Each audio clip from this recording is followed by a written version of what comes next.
Welcome to Mission Evolution Radio Show with Gwilda Wiyaka, bringing together today's leading experts to uncover ever-deepening spiritual truths and the latest scientific developments in support of the evolution of humankind.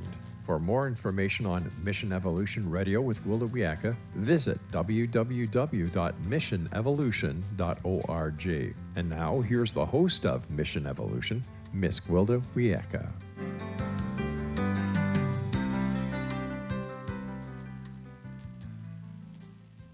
What happens when we die? What's it like on the other side? Can we communicate with those that have passed?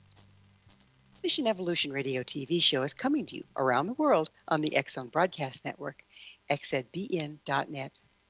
With us this hour to delve into health, dying, death, and beyond is R. Craig Hogan.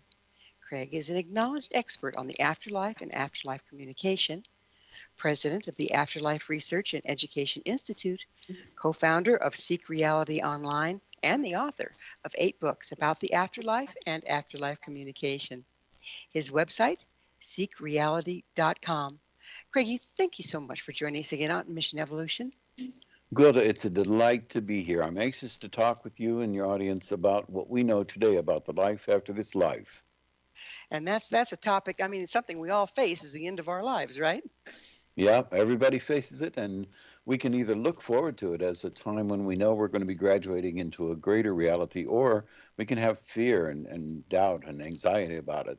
There's no reason for anyone to fear the transition at the end of this life. That's so good to know. Now, Craig, you have a PhD. What was your field of study?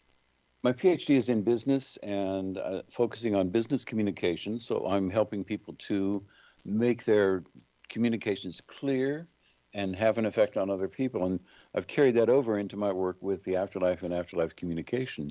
And so I'm now helping people to have afterlife communications, helping them to understand what's coming to them, and helping them to realize that there is a much greater reality and there is no death and there are no dead. So how did you make that quantum leap from working in the business industry and business communication to dealing with the afterlife?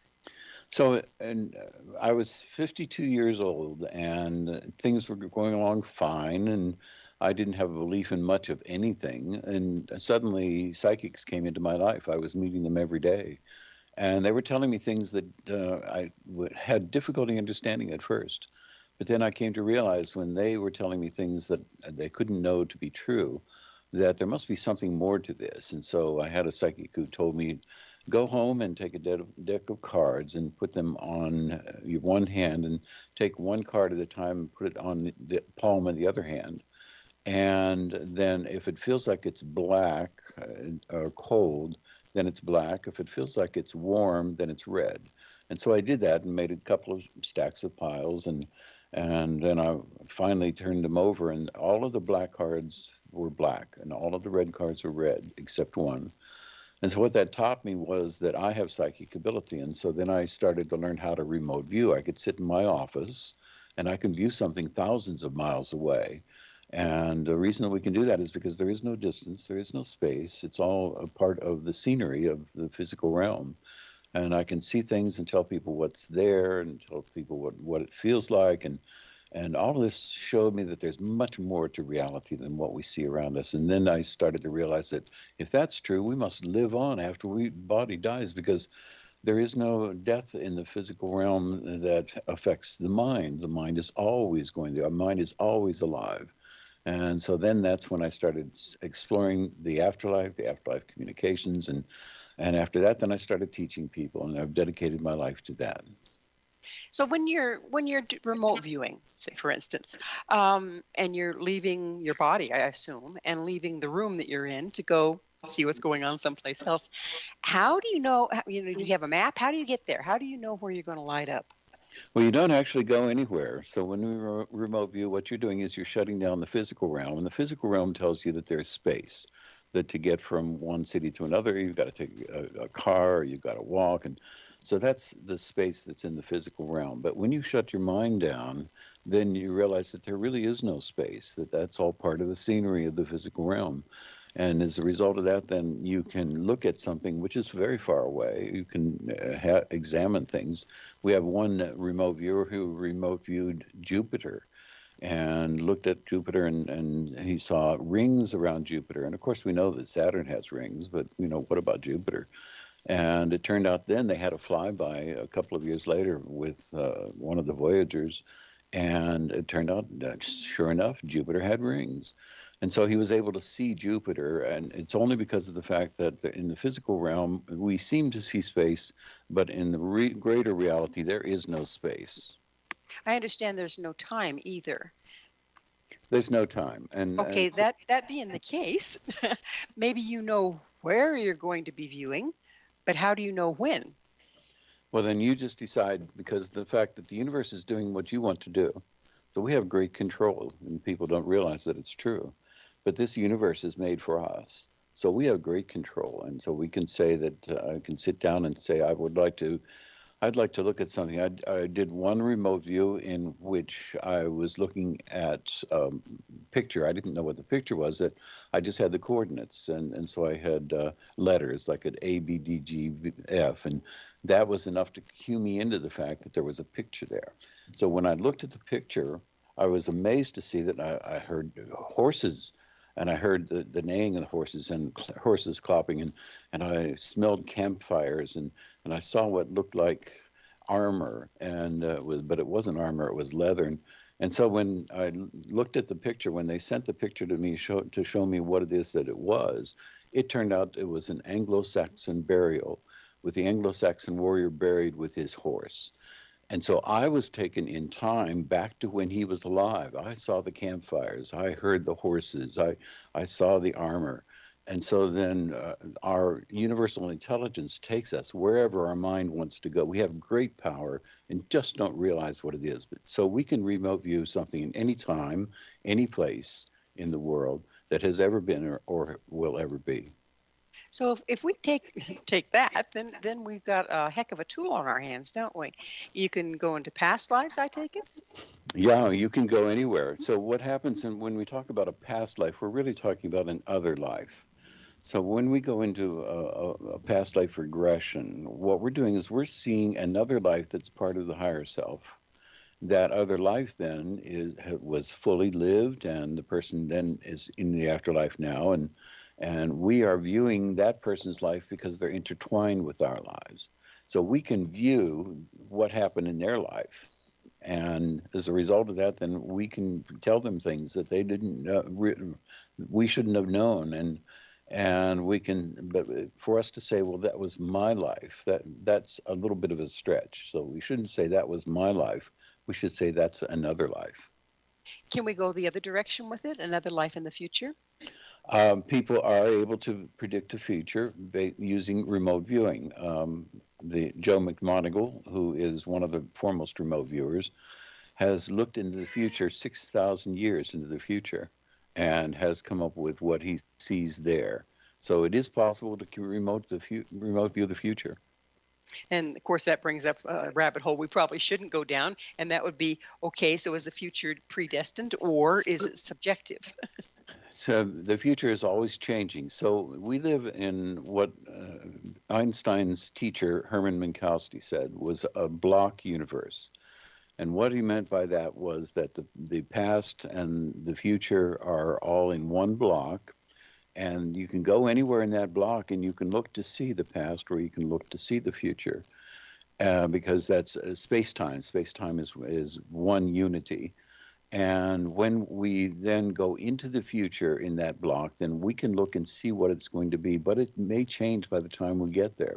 So in other words, the block is not static. It's not predestined.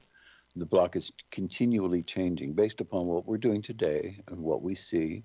Then that future that we see now may be a different future by the time we get there.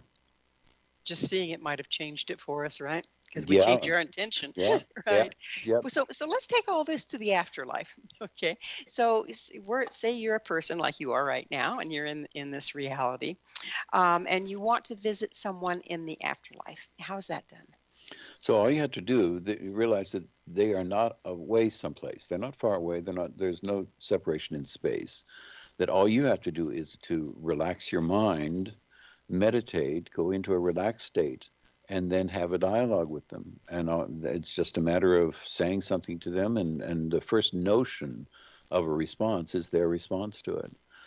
They are available. Everyone is available. The person does not reincarnate and is not available. They are anxious to communicate with us. They want to continue that relationship with us. All we have to do is relax into going into a dialogue. And when we're in a relaxed state, say, George, how are you doing today?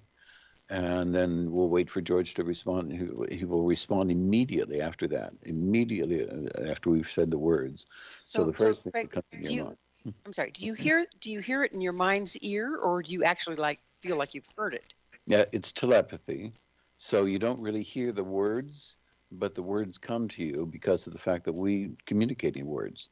So even when we're corresponding with each other telepathically, we convert that into words so quickly that some people will say, well, I heard a word or something like that. But most people, when they're communicating with their loved ones living in the afterlife, will say, I didn't hear any words, but I knew what he was saying. I knew what the message was that I was getting. And so then it takes a while to get used to that because it comes very quickly. So after we say something to them, then immediately they download the whole message to us. Sounds like it's faster moving where they're It's at. faster than any device that we have. It's faster than the speed of light. Wow. It comes to us immediately. The whole message comes to us, and then we can respond to it.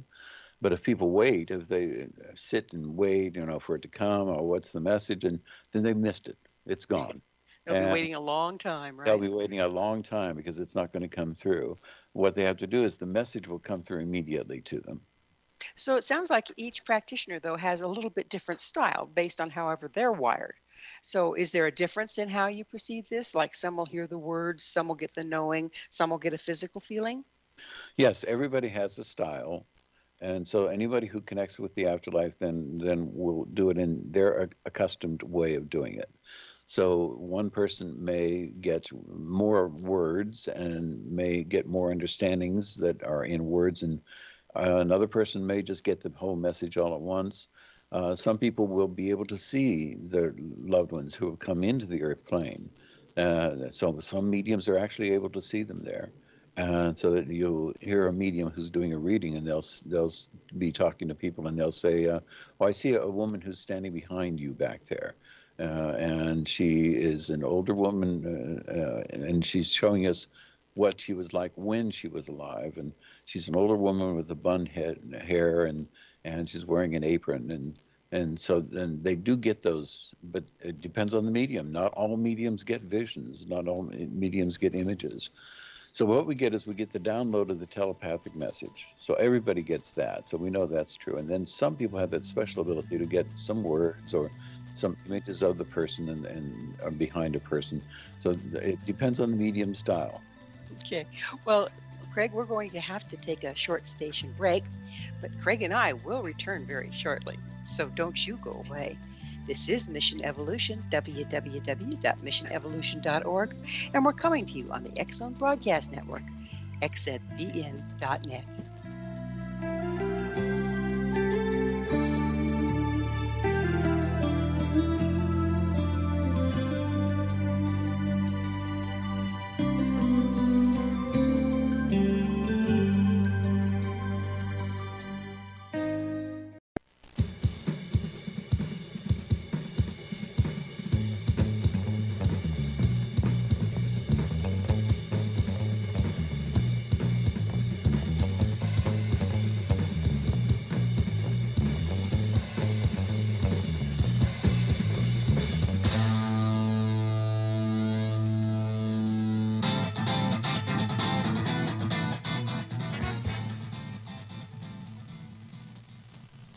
If death isn't the end, what is it?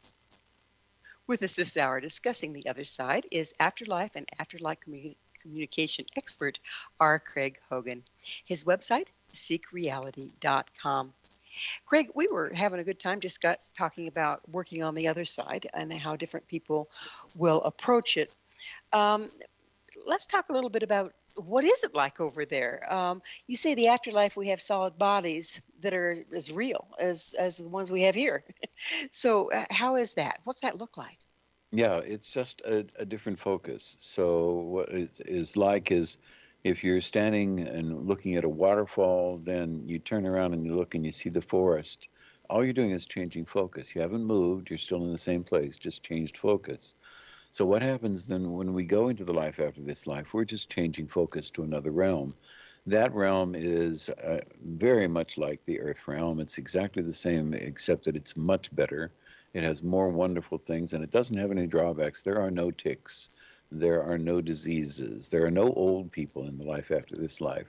And as a result of that, then we live full lives there that are full of all of the things that we enjoy in this life. People will ride in cars, or if they really liked cars, or they'll ride in motorcycles or in airplanes, and so they do the same kinds of things that do on this side of life. But there's so much more that's engaged in it. There is so much more that's involved in the life after this life. And so we would recognize it immediately. Some people, when they cross over into the next life, they think they're dreaming. They can't understand what happened. It's like they wake up someplace and it looks exactly like the Earth life, but it is a different realm. And then they soon discover their loved ones come around. They will greet them, and other people, helpers, will greet them. And so then they realize the fact that they have gone on to another place, and this other place is very much like the Earth. Is there an expiration date like there is here? There is no expiration date. The life that we enter in the next life then is just one stage. And so then we will continue from that stage on to the next life. And we don't know what that's like. We can't even envision what the next life would be because we are engaged in this life and we understand when we go into the next life what will be happening there. But after that, the horizon is vast and it's very long, and we will continue going from one horizon to the next. As we do these transitions, do the conditions around us change, or is it kind of like a rerun? Yeah, the conditions around us change. So we are going to be going into a new realm. It's called Summerland. The people on Earth who go into the next realm go to a place called Level 3 or Summerland. And in Summerland, then we know what that's like. And we have descriptions of it, vivid descriptions of it from people living there. And so we know what that's like. And then we will go from there into the next level when we're ready to go. We can stay with our loved ones for as long as we want. One man in a book called Life in the World Unseen by Anthony Borgia said that he had been there for 1,000 years in this Summerland. And he just didn't want to go on. He didn't want to go to the next step. And so he can stay there as long as he wants to. And we can choose to do that. And we can stay with our families as long as we feel like it. So there's basically no time and we don't age, but we Yeah, can choose to evolve. Yeah, there's no time. We don't age.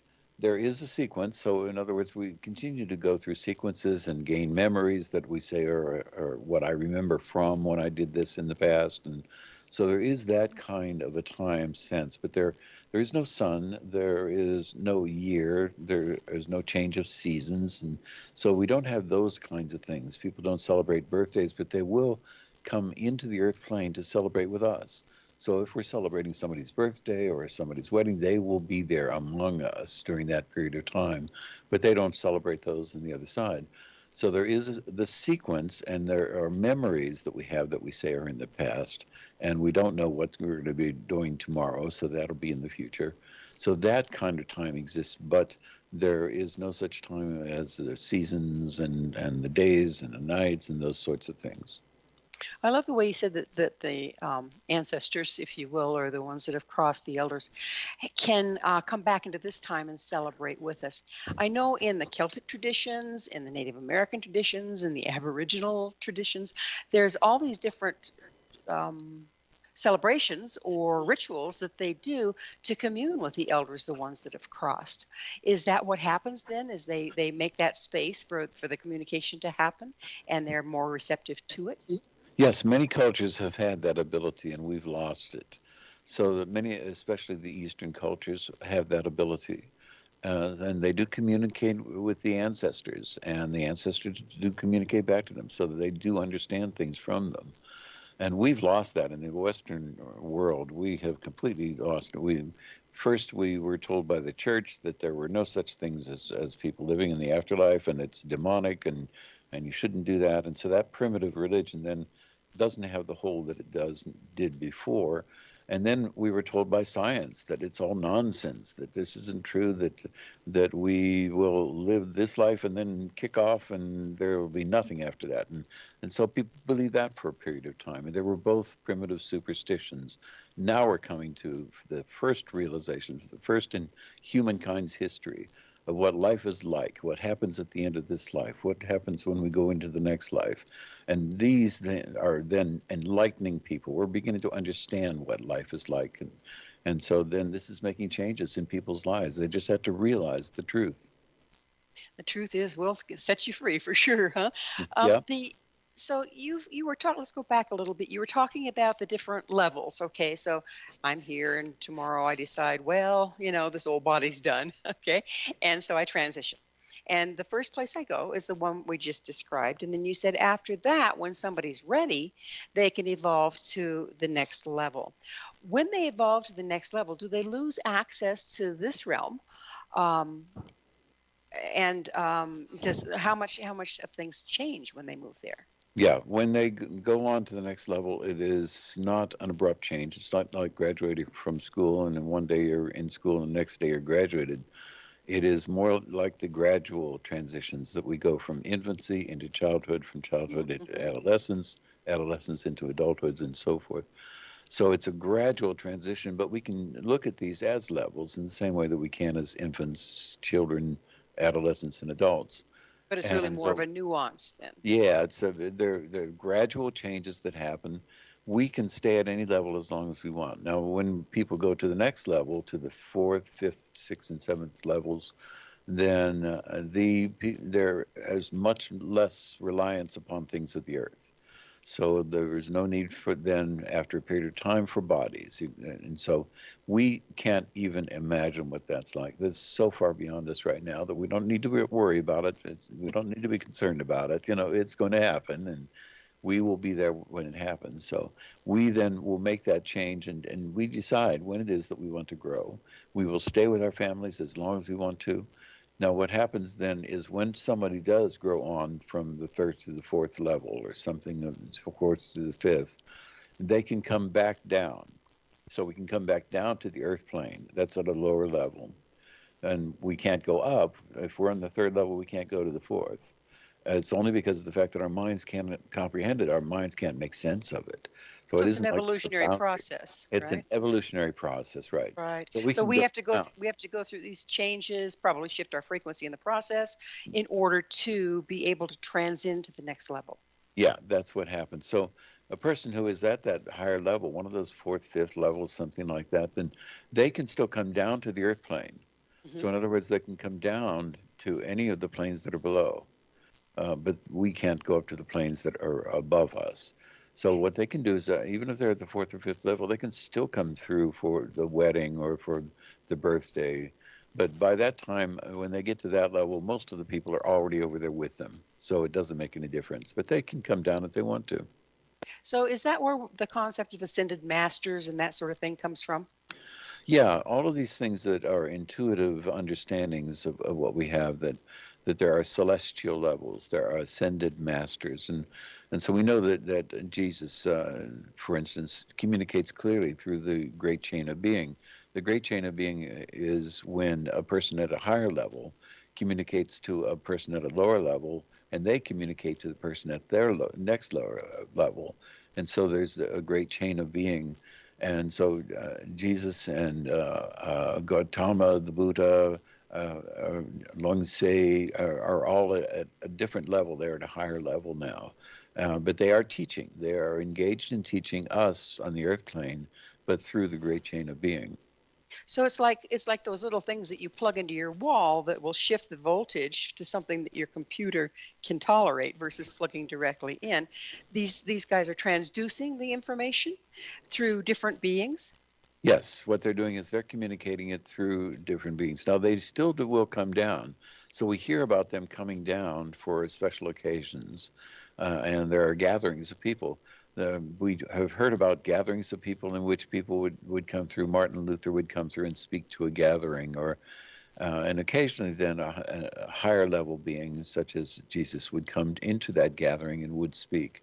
So we've heard about from the people living in the life after this life about these actual occurrences happening when they have presentations that are done by these higher level masters.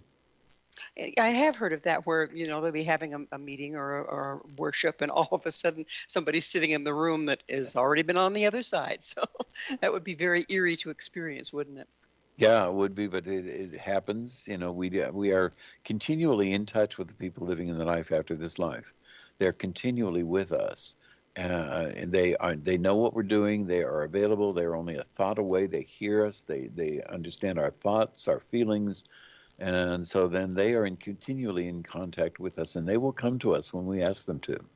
Sounds like it can actually be a closer relationship than when they were alive. Yeah, the interesting thing is that people come who have gone through the guided afterlife connections training.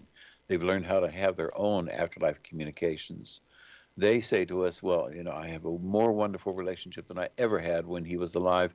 We were fighting all the time. We had all this baggage that we had, but now it's gone, and now I have this wonderful relationship. We communicate every day. That's such a blessing. I mean, I know as people age, that can happen as well. Where they didn't had a problematic relationship with their mother when they were younger, but it can develop as the person starts to get closer to the gate. Yeah, that's what happens. People mature, and the maturity is always in the direction of having more love and compassion. In other words, the people don't mature backwards. They don't mature into being cruel and deceptive. They will mature into being loving. So then the longer we live, the more we mature. And then when we get into the life after this life, then that maturation continues. And the longer we're there, the more we continue to mature. That's it, amazing. right? Yeah. Yeah. Yeah, and it's a wonderful time. No one, this is what they tell us from the life after this life, when they communicate back to us, and we have hundreds of thousands of these communications now that we never had before, and they tell us there is no need to fear the transition at the end of this life. It is a natural, normal transition. People who have gone through it say there was no pain involved in it. There was nothing that happened that made me fearful. Well, it's time for us to take another station break. Craig and I will be right back to continue our discussion, so please stay right there. This is Mission Evolution, www.missionevolution.org.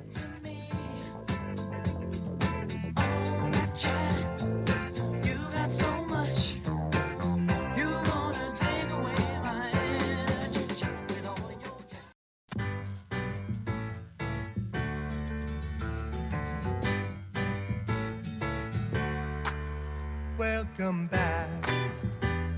Your dreams were your ticket out. Welcome back to that same old place that you laughed about. Well, the names have all changed since you hung around, but those dreams have remained and they've turned around. How many times do we die anyway? This is Mission Evolution, missionevolution.org. We're speaking with the author of 8 books about the afterlife and afterlife communication, R. Craig Hogan. His website, seekreality.com. Craig, you were talking about how we die, we leave this lifetime, we go through a transition that's kind of like turning from looking at one scene to another. But then when we get ready from the afterlife, we can then die again, if you will, or transition again. Does the transition change from time to time? Is the one from this life to death can be pretty traumatic, I know, for people. Does it get easier? Yeah, the transition from this life into the next life is very different from the other transitions that we'll go through. And the reason for that is when we came into this life, we had a physical body. And we have a body experience. And we're using the body as an avatar in this life to be able to accomplish goals, to grow in love and compassion. So that body then is unique for us because we have the feeling like, as we're in this life, like the body is something which we live in, and then once we stop living in it, it has to go away somehow. And so we say it dies. and then it just goes into dust. But that's a very different circumstance from the next levels. In the next levels, we don't have to feel like there's something that has to happen to the body. We simply make a transition from one status to another. And so when we go from the body into an ethereal body, and then we go into having no body at all, that there's no reason to have a body. These are changes that happen gradually, the same way as from going from infancy into childhood. And that change then is something which is very easy. It's a transition we go through. We don't have to have the death of the body only once at the end of this life. And then from there on, we will have transitions that are easy transitions in from one level to the next. That sounds a lot more inviting. So, Craig, it sounds like you've compiled quite the wealth of information about the other side. How do you get that information? The information, all of the information comes from communications from people living in the afterlife. We now have just hundreds of thousands of these communications. We have them through trance mediums and physical mediums, materialization mediums and mental mediums and meditation and automatic writing and a great number of methods that were being used today to communicate with people living in the life after this life. This is the first time in history that we've had all these methods and we've gotten all these communications. And so now we're realizing things that we could not have realized before. We didn't have these. The next revolution that we're going to be going through is going to be a revolution in which consciousness becomes foremost in our understanding of this life and the life after this life. But we're still decades away from that happening in the general public and now, and especially in some of the scientific circles. They have not matured to the fact that they realize that we live on after the body dies and that this is one life and next time then we will go through another life. And that is something which will come in the next few decades. So, evolution in this reality to a deeper understanding of the next? Yes. So what we do is we're gaining maturation. We're gaining in our understanding of the life after this life. We had, while we're in Earth School, while we're doing this, we had to be in a state of mind in which we didn't understand all of this. We are in a crucible. We're in the hard times. This is boot camp. And we needed to be in this state without understanding that life after this life so clearly as we will once we leave here. This is what they call this is the nursery. This is where we gain our personality. We go through the struggles. We overcome. We learn to love. And all of these things that happen in this stage are in preparation for the next when we go on to the next life. So we will have the death of the body here. We won't have the death of the body again, ever again. Well, you just explained why sometimes I feel like I'm dealing with preschoolers all the time. Yeah, and that way, we have YouTubes. We are doing quite a few YouTubes because that helps people to understand. And the comments that you get on the YouTubes from people about this are just amazing. Some people say, this is wonderful. I'm so happy that I watched this. And other people say, this is a load of crap. This guy doesn't know what he's talking about. Exactly. And Yeah. You just get the whole gamut because we're in the crucible. We're in a time now where there are very, very cruel people. There are wars. At the same time, there are very loving and compassionate people. And there are people who are engaging in activities that are going to help us become peaceful. All of this is happening in this crucible at this time. And it's necessary for all of these things to happen for us to be able to grow and come into where we will be at the end of this life, more full of love and compassion, and then that will continue in the next life. It would appear that on this reality, in this level, things are moving quicker and changing more rapidly. And like you said, everything's falling apart to get rid of the flotsam and reforming in a different way. What's causing this opportunity at this time, this crucible? It's because of the fact that the people on the other side who are working with us are engaged in trying to help us to understand, and we're becoming open to that. So the openness to it and their ability to get through to us and help us is making a change now. It's a sea change. We expect this to be a dramatic paradigm shift that's going to be happening in the next few decades. And it's because all of the factors are together. All of the heroes are in place, as Redfield said. And so we have all of the people who understand this. They are teaching people now. We're making discoveries about how to communicate with the afterlife so that we get messages coming back. And All these things are happening right now. It's an exciting time to be alive. And so we are part of that. You and I and Rob, we are all part of making this happen. All we have to do is allow the people in the life after this life to come through, engage us, help us along the way, and we will help to change humankind. That's amazing. Do you feel that um, we have, as we have afterlife communication with people on the other side, we're almost kind of like building an energetic pathway for others to follow to do the same? What we're doing is we are strengthening the ties, as you say. So as we have afterlife communications with the other side, that changes humankind by that small amount.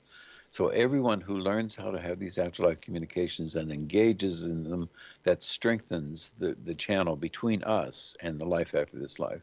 So we are seeing a change that then eventually will come into the point where there'll be a flow of communication between our realms, and that flow then is going to be evident to everybody.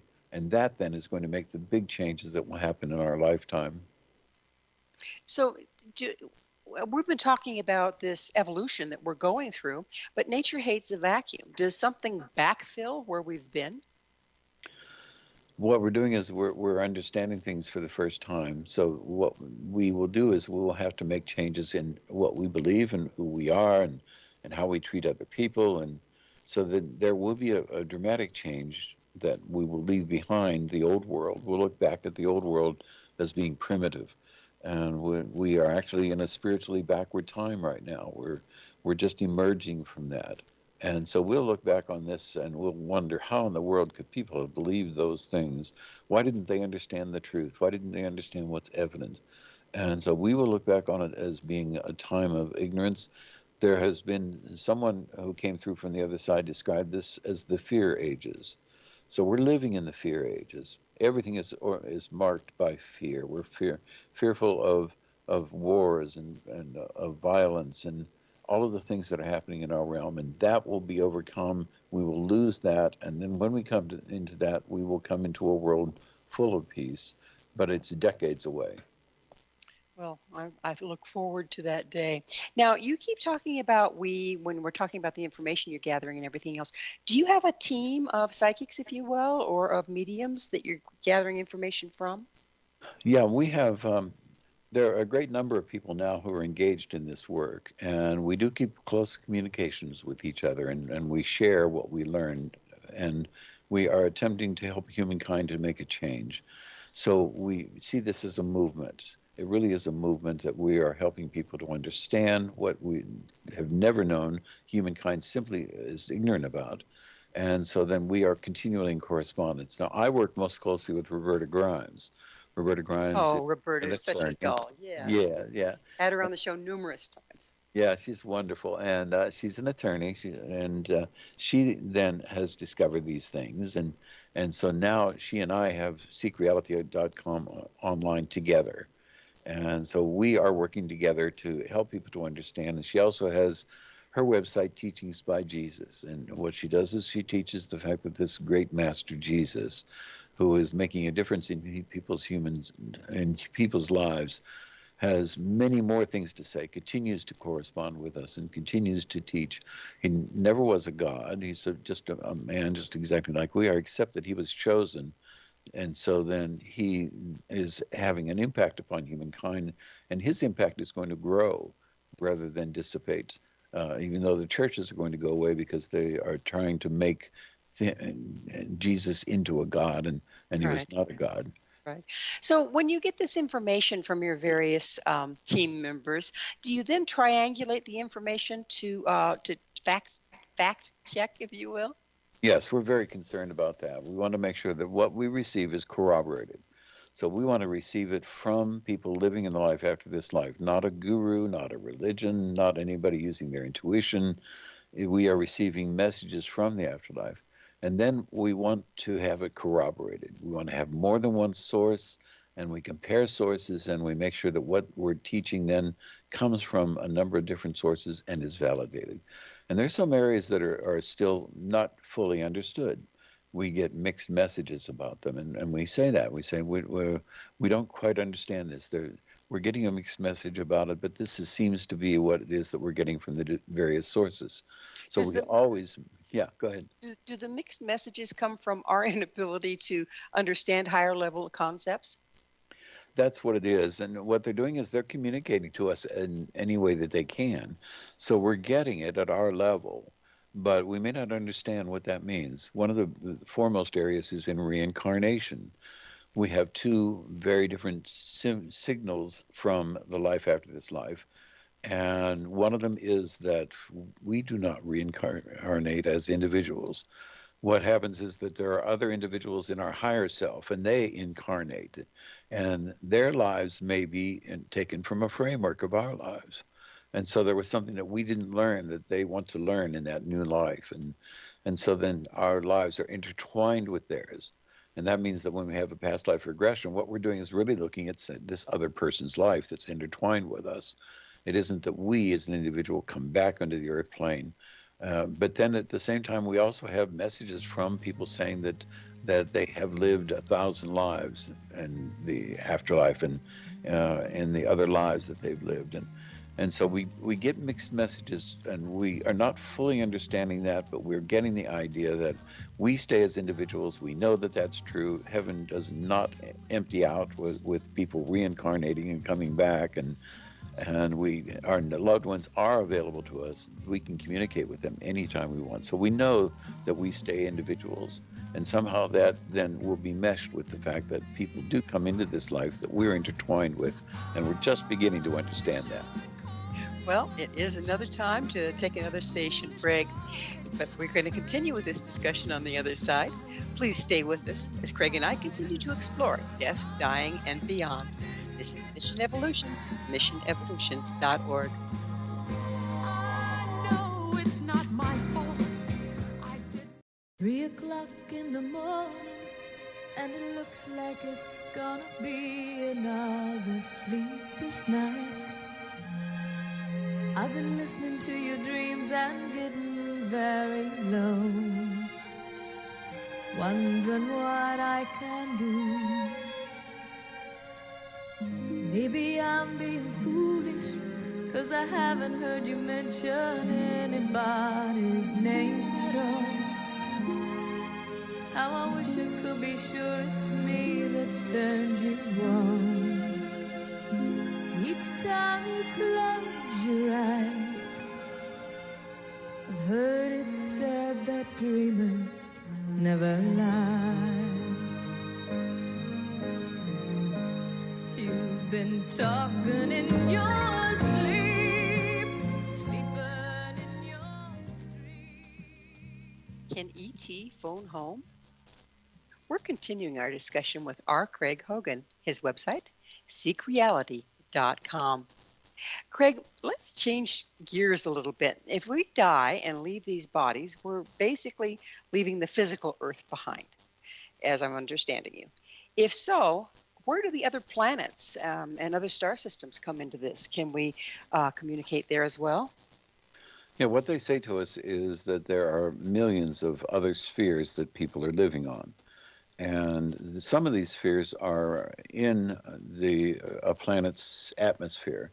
So it's rather like on Earth, there may be other dimensions. There may be 2 or 3 or 4 other dimensions, and there are people living on those dimensions. So they tell us that each one of the planets has these other dimensions.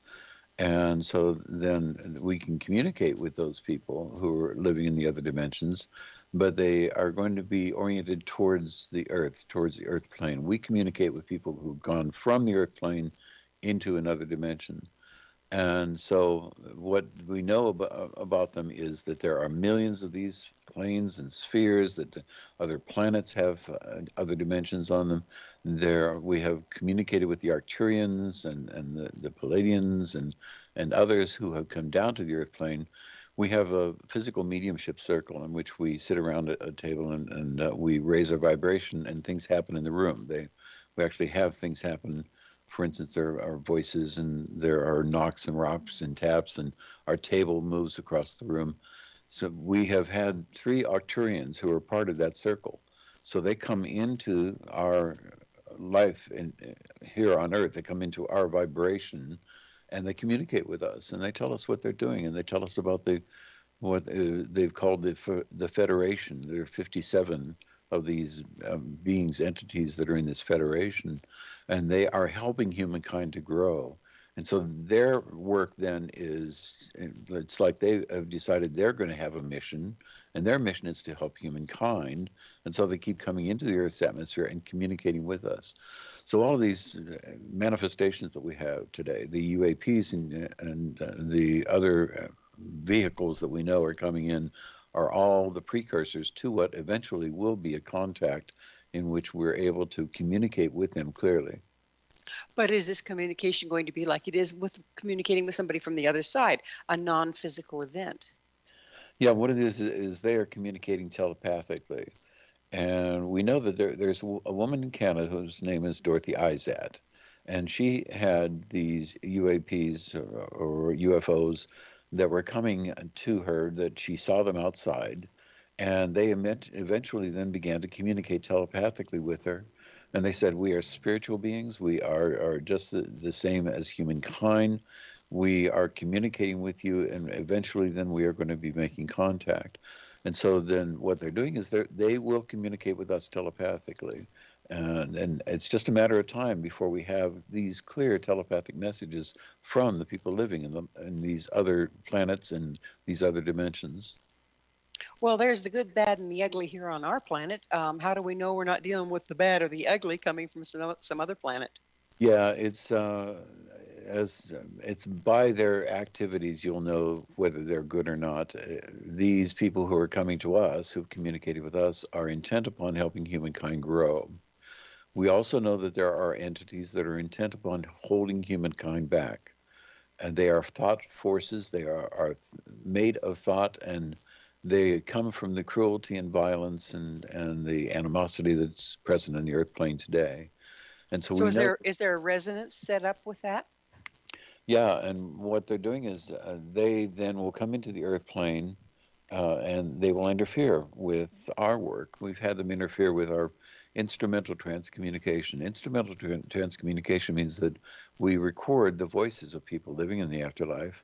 They come through to us, and we've been very successful at doing that. And then for a period of time, though, our communications were blocked.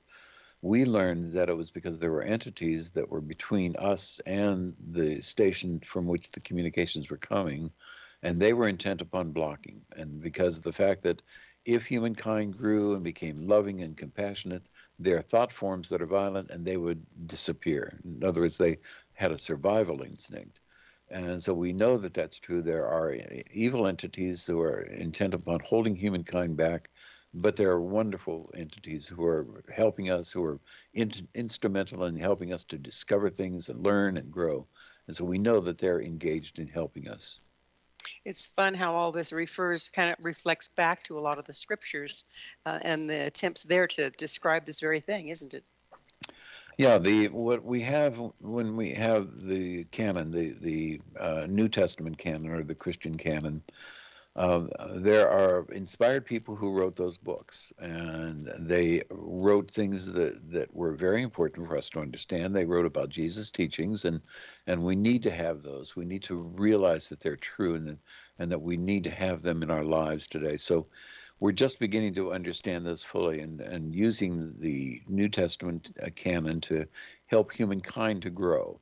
And so that's what teachingsbyjesus.com is for. That's why Roberta started that website. And so we know that the truth is there. What we do is we want to give it to people without the trappings of the church, the idea of the atonement and the idea that Jesus is a God and that he's somehow greater than humankind and all these things. We take those away, and we have these wonderful, enlightening, uplifting teachings from Jesus that are in the four Gospels. Well, Craig, it's about that time in the show, and I get to ask you, what's your mission? My mission is to help people, all the people whom we communicate with, to realize that there is no death and there are no dead. We will come to the end of this life, but we'll continue into the next life. And that means we should live our lives differently here. filled with love and compassion for all the people around us. They're companions in our journey, and we will stay with them. We will never leave our families. We will never leave our pets. We will always be with them once we make the transition into the next life. Do you see where, as we're starting to evolve here on the planet, and you were talking about the next several decades, there will be, we won't be alone. We won't be separate from the people that have crossed to the other side. Yes, we're not separate from them now. It's just that we think we are. Yeah, we don't So have contact, we right? haven't. Yeah, we haven't been reared as children to realize we can communicate. So when we are reared as children, when people are from childhood learn that they can communicate with their loved ones living in the life after this life, it's going to become commonplace. It'll become easier because we will have grown up with it. Our families will have grown up with it. People will be sitting around the dining room table and they're talking with each other and suddenly someone says, "Oh, Grandma's here," and everybody will say, "Hi, Grandma." And how have you been? And they'll talk to her because it's a commonplace. That will come. That will happen. And when that happens, then communication will be easy. Everybody will be a medium, is what it amounts to. Well, it occurs to me that children come wired that way, and then we shame them out of it. Yeah, the children, when children describe having imaginary friends, those imaginary friends very often are not imaginary at all. And a child will say, I just talked to Grandpa. Grandpa was in the other room with me, and Grandpa's been dead for 10 years. And the children are much more open to it, but we shut that down. Our society shuts it down. We tell them this is nonsense. Don't believe that. It's not true. And so we shut it down. And as a result of that, it stunts our growth. If we allowed that to prosper, if we allowed that to blossom, everyone would be able to communicate clearly with their loved ones living in their life after this life. So, on another topic here, we're going to need some of your advice. Um, when a person's out there looking for a medium or a psychic, there's an awful lot of garbage out there. People that exploit people, even if they don't think that that's what they're doing. They aren't trained. Their information isn't necessarily reliable. How can a person tell or find a well-trained psychic or medium versus one that just kind of hung out their shingle because they thought they were good? Yeah, what not to do is to go to the Yellow Pages and look up for mediums because you're going to run into people who either think that they are mediums and are really not, or people who are just outright charlatans. So there are lists of certified mediums. We have lists of people, and they are on our website at afterlifeinstitute.org. And I'd recommend that people go to the lists of mediums that are certified, and you'll see the comments about them. You'll see what they are telling people. And the other thing is, though, each one of us is individually, when we go to a medium, we must go to an evidential medium. An evidential medium will tell us specific details about that person in the life after this life. And those details then are going to be things that nobody could guess. And in one, there was one with John Edward that was part of a research project. And a woman came in and John said, "Well, I have somebody coming through now, and they're describing to me two poodles, one black and one white, and they went through a wedding reception and interrupted it and tore up all of the food on the tables." That was true. That is exactly what happened. The person verified that that was true. That's the kind of evidence that we expect. If you're not getting that kind of evidence, walk away because they're not a qualified medium. You spoke of certification. What does it take to be a certified medium? Who certifies them?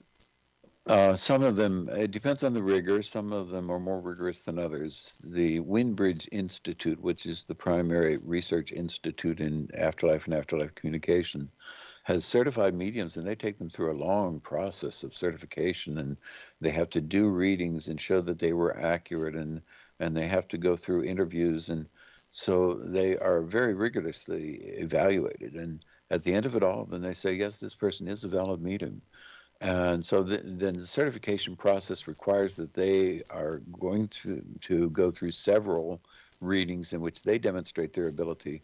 And when they demonstrate their ability, then they can be called certified. But we need to go to certified mediums because the others are charlatans. Not all of them, but certainly you don't know what you're getting, right? No, that's right. Yeah. And there are a lot of really gifted people, but if they don't train their gift, they can't be reliable, I wouldn't think. Yeah, it is a process of growth. So they are going to be exercising that muscle. So they will go through a period of time, and it will be decades to become a qualified medium. They'll become better and better as they go through the process. But when they first start off, they may be kind of mediocre, but then they become more attuned to it, and they understand and they receive the messages better. So a person who is an experienced medium who's been doing it for 20 years and is certified then is a person that you would want to go to. Well, Craig, thank you for being on the show. Unfortunately, we are out of time. Our guest this hour has been R. Craig Hogan, the president of the Afterlife Research and Education Institute and author of 8 books about the afterlife and afterlife communication. To find out more about Craig and all he has to offer, visit his website, seekreality.com. This has been Mission Evolution with Gwilda Wiyaka. For more information or to enjoy past archived episodes of all of our radio and TV shows, visit www.missionevolution.org.